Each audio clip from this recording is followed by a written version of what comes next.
Good morning, everybody. It's me, Spencer Lee, back with another video. Today, we are filming back home on Oahu, the classic, iconic Sandies. Sunrise on a weekend.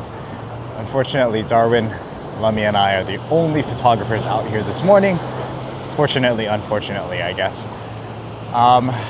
Unfortunately, the sky is looking like absolute garbage. We did have a little bit of color up here a little bit earlier, but nothing right now. The only thing I could think possibly could happen is we get like a nice little sunball down here on the horizon. The low clouds are there, but there's just like a little open section that the light might be able to come through. So I'm gonna set up this composition here with these cascades. Hopefully we get some action.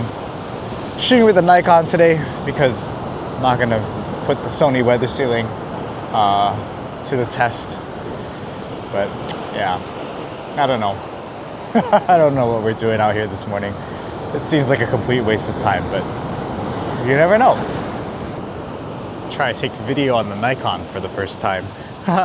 So I think the gut instinct for a lot of photographers when it comes to seascape photography is to get super close to your composition and your subject and then get all the water flow, all the action. And typically, yes, that is the correct thing to do when you're shooting seascapes.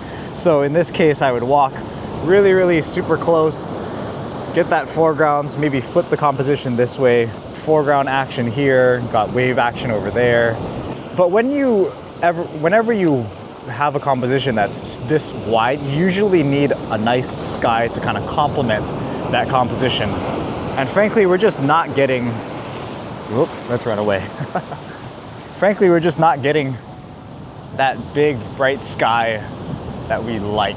You know, we're not getting any sort of burning clouds. We're not getting any sort of nice sky to sort of complement that composition. So what I'm doing instead is I'm kind of hanging back, and instead of shooting super wide, I'm actually going to punch in ever so slightly, maybe up to about there. I'm thinking this is maybe anywhere, it's hard to tell on this power zoom lens, but around 24, 28 millimeters, and just shoot this composition, because the only thing that I can envision happening is the sun popping its head out right there.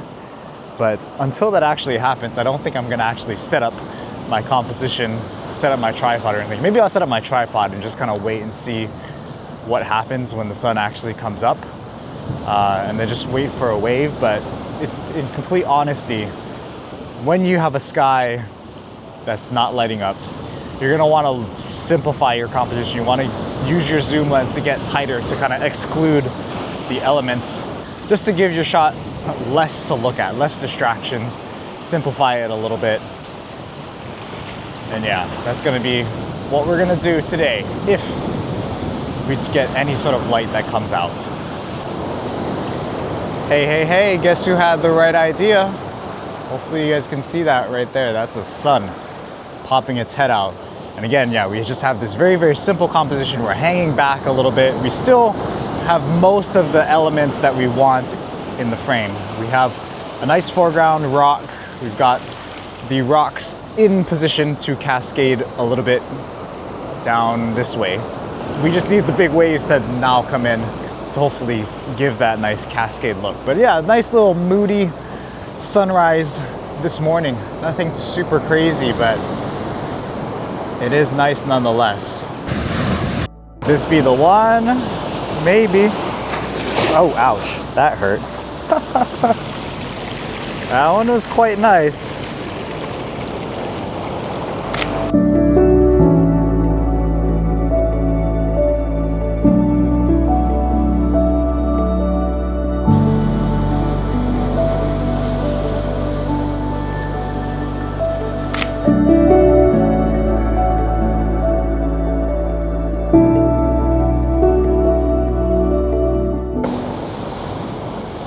I have also broken the cardinal sin of landscape photographers, is raising the center column. I just need a little bit more separation between the rocks and the background. Typically I would not recommend this, but I'm kind of in a pinch right here. I have all of my tripod legs fully extended, and yeah, I just can't get away from it. Here we go, here's the wave that we want. There we go. That's some nice cascade action right there. Got a little bit of color still left in the sky, got a little bit of that sunball action.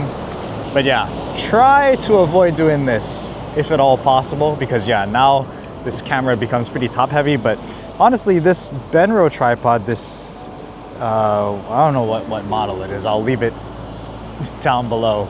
This is the tripod that I picked up in Alaska because my peak design broke. The center column is actually more stable than I thought. It did wiggle a little bit when the big waves came in, but not as much as your typical center column would, I would say. So great job, Benro. It was a worthwhile impulse buy when we were in Alaska. But yeah, I don't think we're gonna get any more light happening right now. Hopefully we get some better conditions for the birds that we're about to shoot.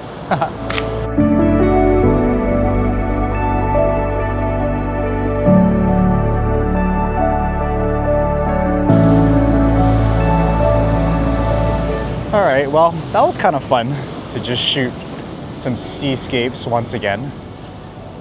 Just came back from Alaska, and prior to that was in Maui. And prior to that, I spent like almost a month like not shooting anything on Oahu. I don't know why. I just wasn't in the right headspace, I think, to go out and photograph anything on Oahu.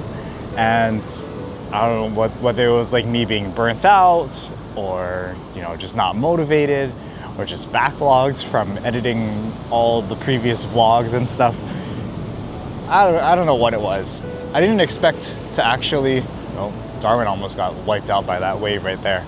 I don't know what it was, but this last night coming into this morning, I actually felt that itch to photograph Oahu again.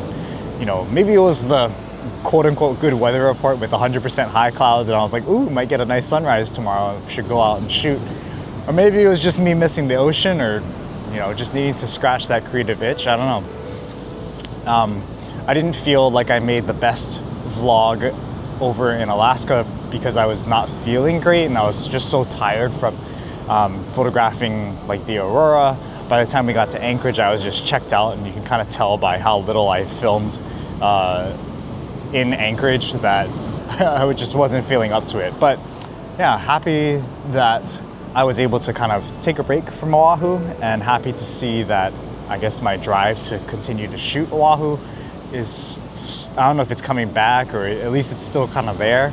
And yeah, I think it was the whole part of being away in Alaska that kind of brought me back home in some ways. Sometimes we get so fed up and tired with the familiar locations that we just brush it off to the side and don't think about it. But when you take an extended leave of absence from your home and from what you're familiar with, sometimes, you know, abstinence makes the heart grow fonder, and it creates enough distance to kind of draw you back into what initially you enjoyed about it in the first place, if that makes sense. And now we are dangling on the edge of a cliff. Instant roadkill to one side, instant drowning on the other. But we are on the hunt for the red-tailed tropic bird, or the koa'eula, out here on this beautiful morning. Because we've got so much clouds, it's actually producing like a very nice, soft and subdued sort of light. I'm gonna try and walk on top of this hill here, right behind me. See if we can get to the top, see if we can get closer to eye level with some of these guys. They're all hiding back here in this brush. Not in this brush, but all on the cliffs in these little crevices. They should be just waking up. Been meaning to shoot these guys for a while, so here we are, shooting these guys. Woo. What a nice backdrop to be doing some wildlife photography in. Well, this is kind of a sad story. I didn't expect to stumble across this, but maybe I should have expected to stumble across it. But looky here, that's a beautiful view of the coast, but it's right down here. This might be pretty gruesome, but that is a koa'eula corpse right there. If we go back here towards the cave, you can see there's a beak, the red beak right there. There's the red tail right there, some feathers. I think I can see down here there's an eggshell with more dead feathers and stuff. Quite sad. my suspicions about who did this, probably feral cats. That's why feral cats are so detrimental to our ecosystem, especially our native bird ecosystem, because they specifically target these birds. And the kwai'ula, while they aren't necessarily endangered, it is just more evidence on how bad these feral cats are to our ecosystem. Because the kwai'ula like to burrow their eggs and bury their young inside of these sea caves. Oh, there's one right there, flying out. Maybe I should start shooting soon. But yeah, kind of a sad sight to see. But look, there's one over there. He landed right there in his little nest, his little sea cave. Shucks. All right, enough sob story, Spencer. It's time to get the camera out. It's time to start documenting these guys.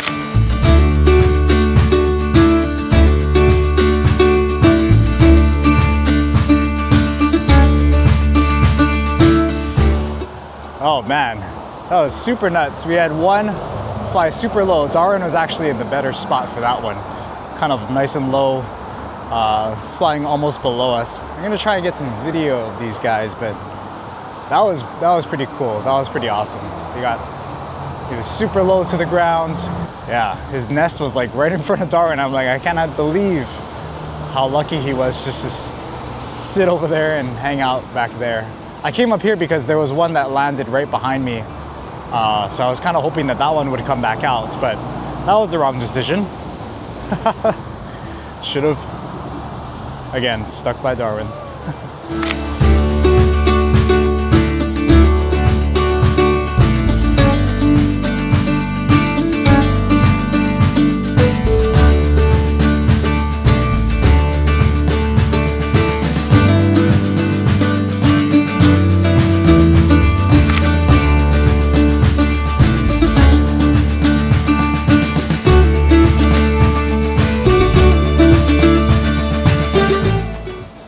Right above our heads.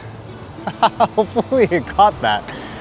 There's these birds that are flying right above our heads right now. I had to switch out from the 2x teleconverter. I'm just shooting with the regular one, but he's going nuts flying around us. This is absolutely crazy. There's one down there too, look. So close. Wow. This is incredible. They're everywhere. They just needed a moment to wake up. Look at this, look at this. Oh! Right above our heads. This is absolutely crazy.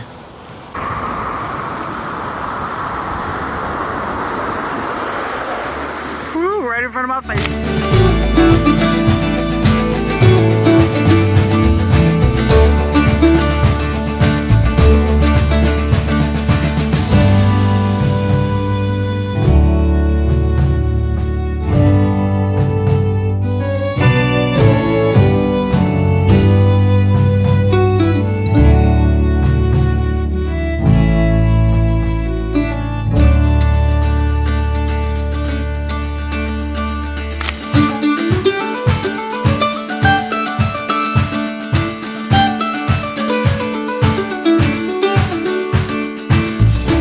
Yeah, so as you can tell, they're definitely out and they're active. They're getting pretty close and flying around our heads. So I switched out from the 2x teleconverter. I just have the 300 just by itself because I want to see how close I can really push it. How close can they actually get and see if we can get a shot. And there's a variety of different kind of backdrops that we can put these birds behind. Of course, you've got this direction.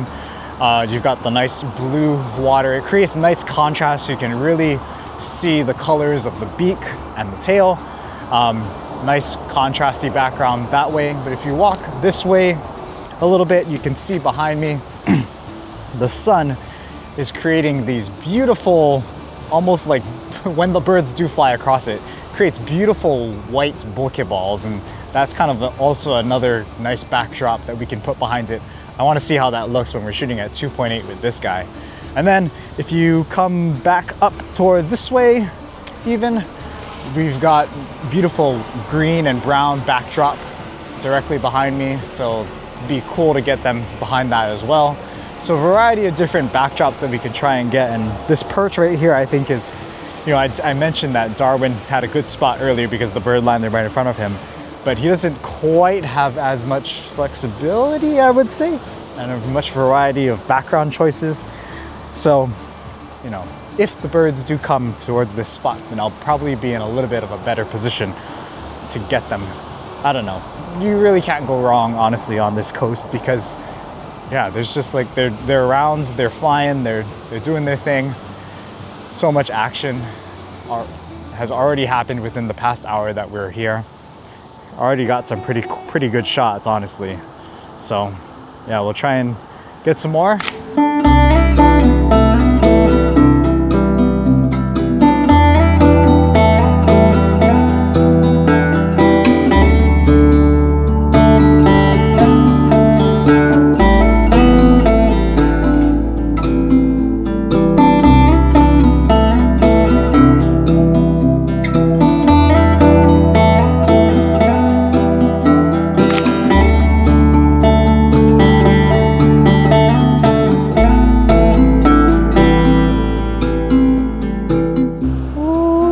Buddy, that video clip is butter. Here it comes around. Whoa, whoa, Pokeball shot. Oh, with the video.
Flying around this is going absolutely crazy. Yeah, this is why we do wildlife photography. This is why we have such an appreciation for these birds. If only those people that feed the feral cats could have this level of appreciation, then we wouldn't have this feral cats problem. The thing about these birds that I like, in addition to like the white-tailed tropic birds that we've shot on Kauai, these birds fly very majestically. Like their feathers, because they're white and everything, they always look very almost angelic looking, which is what I enjoy most about photographing these guys, is that all their flights, all of their movements, they're very, very beautiful, very, very angelic looking is how I would describe them. But, oh man, I definitely need to come out here more often to try to see if I can get more footage of these guys. But I think Darwin is thinking about calling it quits pretty soon, so I think I will too.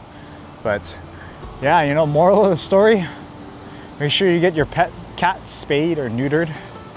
Don't feed the stray cats.